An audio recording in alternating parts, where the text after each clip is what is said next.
Bismillahirrahmanirrahim. Assalamualaikum warahmatullahi wabarakatuh. Perkenalkan, nama saya Gideon Muhammad Zaini. Di sini saya akan menjawab soal filsafat pendidikan Islam untuk ujian lisannya.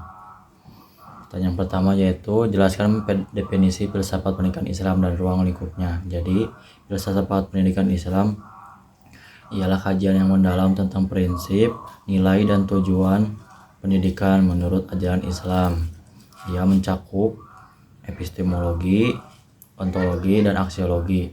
Nah, ruang lingkupnya yaitu hakikat manusia dalam pendidikan Islam, dalam filsafat pendidikan Islam, tujuan pendidikan, kurikulum, metode dan strategi pendidikan Islam. Pertanyaan yang kedua yaitu apa fungsi filsafat Islam bagi pendidikan Islam? Yaitu menumbuhkan menumbuhkan pemikiran yang kritis dan reflektif bagi peserta didik. Pertanyaan ketiga, terdapat beberapa aliran dalam filsafat pendidikan Islam. Aliran apa yang relevan dengan kondisi saat ini? Apa alasannya? Aliran yang paling relevan itu ialah aliran rekonstruksionisme, karena dalam zaman sekarang kita butuh pembaruan terus-menerus untuk pendidikan supaya bisa menyesuaikan dengan zaman. Pertanyaan yang keempat yaitu jelaskan pengertian filsafat pendidikan Islam dan apa pentingnya filsafat pendidikan Islam. Jadi filsafat pendidikan Islam itu ialah kajian yang mendalam tentang prinsip, nilai, dan tujuan pendidikan menurut ajaran Islam. Lalu pentingnya filsafat pendidikan Islam yaitu untuk menselarasikan antara ilmu pengetahuan dan ilmu ajaran Islam supaya tidak bertolak belakang. Pertanyaan yang kelima yaitu sebutkan dan jelaskan 3 aliran filsafat pendidikan Islam dan siapa tokoh tiap aliran tersebut. Yang pertama adalah aliran tradisionalisme, tokohnya adalah Imam Al-Ghazali yang fokus pada pendidikan akhlak dan spiritual. Yang kedua yaitu rasionalisme, tokohnya ialah Ibnu Sina, menekankan peran akal dan logika dalam pendidikan. Yang keempat, sufisme, tokohnya adalah Jalaluddin Rumi, menekankan penekanan jiwa dan kedekatan jiwa dengan Tuhan.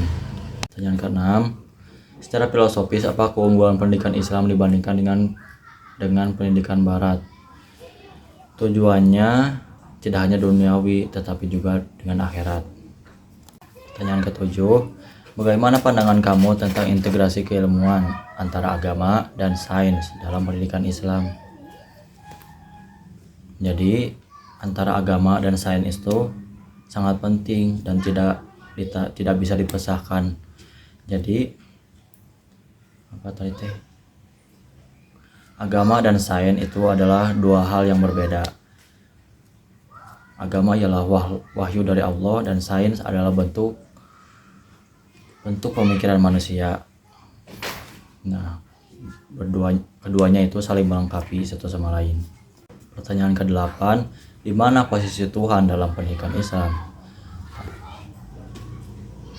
Tuhan diposisikan di pusat pendidikan Islam karena ialah yang memberikan kita ilmu, kesehatan, dan rezeki untuk kita. Yang ke-9, apa pandangan kamu tentang alam dan kaitannya dengan pendidikan Islam? Alam adalah bukti-bukti kebesaran Allah dan pendidikan Islam harus bisa mendidik peserta didik untuk senantiasa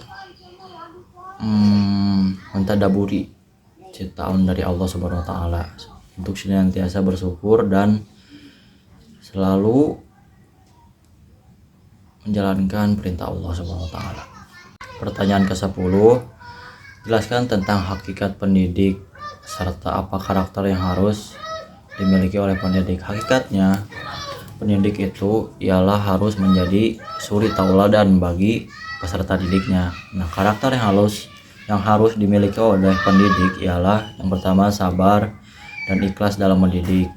Yang kedua, matangnya ilmu supaya apa yang diajarkan oleh si pendidik itu tidak ada buntu gitu. Lalu bisa menjadi suri tauladan untuk siswanya. Pertanyaan terakhir, apa saja sifat yang mestinya dimiliki oleh peserta didik? Yang pertama, niat yang benar dalam menuntut ilmu. Yang kedua, semangat dalam menuntut ilmu. Yang ketiga ialah patuh terhadap orang tua dan guru. Yang keempat, semangat dalam belajar dan konsistensi. Lalu rendah hati dan bertanggung jawab dan amanah dalam mengamalkan ilmu.